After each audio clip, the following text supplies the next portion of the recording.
Good morning mga kabuks. Meron po tayong na-encounter dito, Toyota Innova. Ang problema, ang bilis masira ng belt. Pangilang sira na to sir? Ngayon lang?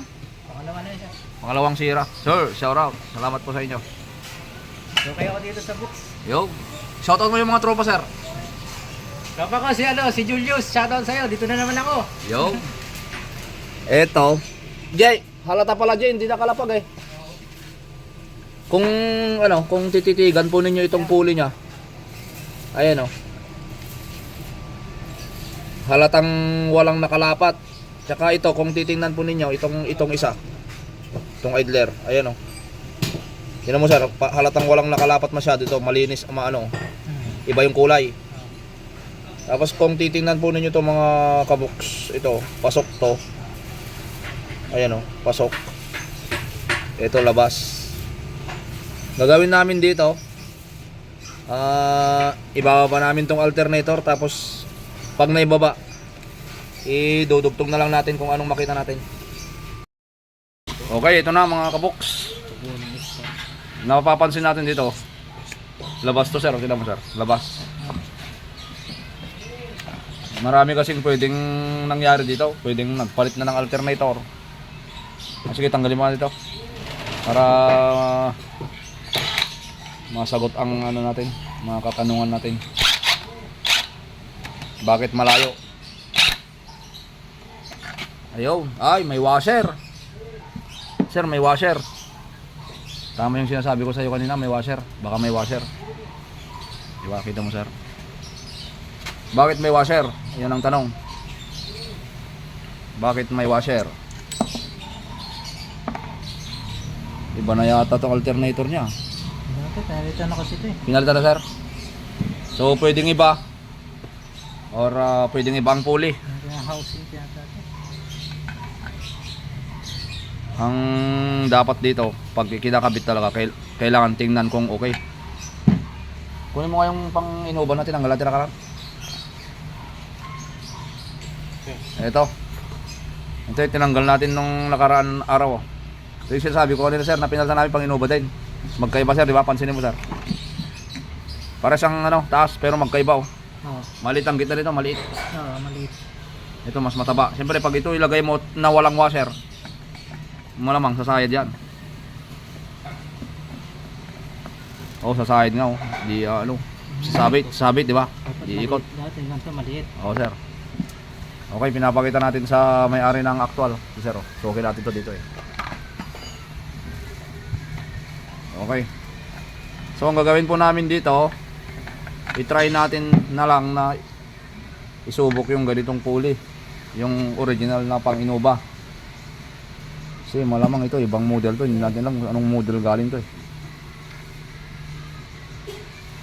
Dahil ito ang tinanggal namin sa Innova noong nakaraan, subukan natin kung akma.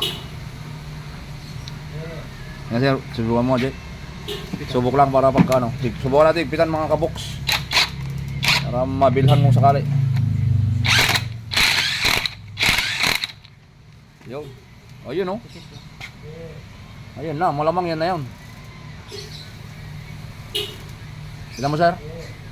Subukan natin ngayon, ilapag down. Okay, subukan natin ilapag. Mamaya natin bilan. Ilapag muna natin. Ikabit po muna namin pagka okay na yung asinta or yung align ng pulley. Okay na, masusolusyonan na yan. Papalitan na lang ng pulley.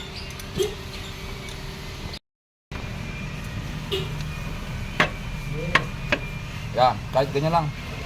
Tuhugin mo. Diba na? Dito gawin. Ha? Ayun oh. Ayun na. Pumasok na sir. Tsaka dito pa lang sir oh. Dito pa lang mga kaboks, pansinin nyo na lang po sa unang part ng ating video, itong pinaka dulo nya, tsaka itong housing ng alternator. May dito, may awang kanina. I-back nyo na lang ang ating video. Balikan po ninyo. Yan o. Di ba sir? Tignan mo sir, lapat na dito, ay dito, align na dito. Oo. Ayun o. Yan ang maging solusyon natin, kaya sa mga nagpapagawa ng alternator, belt, ganyan. Kayo mismo mga sir, makikita nyo yan, sisipatin nyo lang. Ganyan, titingnan nyo pa ganyan. Yan. Yan. Kanina kasi, labas to. Pag sinisipat natin, labas dito. Kaya siyempre, may kakabit po ninyo si belt pero pwersado yung isang pulley. Doon magkakaroon ng misalign, tapos hanggang sa mapudpud yung gilid, ganyan, matastas, sirang belt ninyo. Okay. Subukan natin isubo itong kanyang belt. Okay, yan sir, tingnan mo sir. Di ba sir, mas tapat na sir? Yan ang magiging solusyon natin, palitan natin ng pulley. Okay, mga kabuks, warning na lang po sa inyo to, or paalala. Pag nagpapalit po kayo ng alternator or nagpa-repair, kayo na mismo ang sisipat din yan. Kayang-kaya nyo nang tingnan yan. Siyempre, pag nakita po ninyong tabingi, sabihin nyo na sa gumagawa, kasi hindi naman lahat, pero may mga gumagawa talaga na basta lang may pilit ang idea nila. Pagka okay na. Basta may kabit yung belt, okay na yan. Hindi natin sinipat kung tabingi. Okay. May kabit na po ang pulley, pati belt, mga kabuks. Ayan na oh. Kita mo na sir, gilid nitong idler, saka yung dulo ng belt. Tapat na, bali ang sobra lang niya, yung pinaka cover na lang. Tsaka itong gilid nito. Kanina lampas yung isang groove sir. So okay na. Maraming salamat po sa inyo mga kabuks sa patuloy po ninyong pagsuporta sa ating channel at FB page. Sir, thank you sir. Okay. Bye bye. Please like and subscribe po at paki-share ang ating mga videos. Okay na yan, approve na yan. Sure na yan.